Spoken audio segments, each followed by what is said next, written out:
அதை நீங்க கேட்க போற காரியத்துக்கும் தேவன் உங்களுக்கு பலன் கொடுக்க போகிறார். தேவன் உங்களுக்கு கொடுக்கிற ஒரு மாதம் தான் இந்த அற்புதமான இந்த மாதம். இந்த மாதத்தில் ஆண்டவர் கொடுக்க போறார், நீங்க பெற்றுக்கொள்ள போறீங்க. பட் ஆனால் நீங்க விசுவாசம் உள்ளவர்களை ஜபத்துல கேட்கணுமா? அதாவது நீங்க ஜெபிக்கிற ஜபத்துக்கு அந்த ஜபத்தின் மீது உங்களுக்கு நம்பிக்கை இருக்கணும். நான் ஜெபிப்பேன், என் ஜபத்தை கர்த்தர் கேட்பார், நிச்சயம் எனக்கு அற்புதம் செய்வார் என்கிறதான விசுவாசம் உங்களுக்குள்ள இருக்கணும்.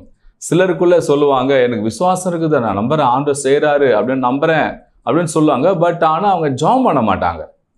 சில பேர் பல மணி நேரம் ஜெபம் பண்ணுவாங்க, ஆனா விசுவாசிக்க மாட்டாங்க. நல்ல கவனிங்க, விசுவாசம் இல்லாம ஜெபம் பண்ணாலும் அது கிரியை நடக்காது. விசுவாசமாவது வைத்துக்கொண்டு நீங்க ஜபிக்கணும்னா அதுவும் ஒன்று எடுபடாது.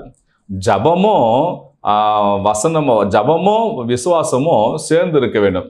சதையும் ரத்தமும் இணைந்திருப்பது போலதான் இந்த விசுவாசம்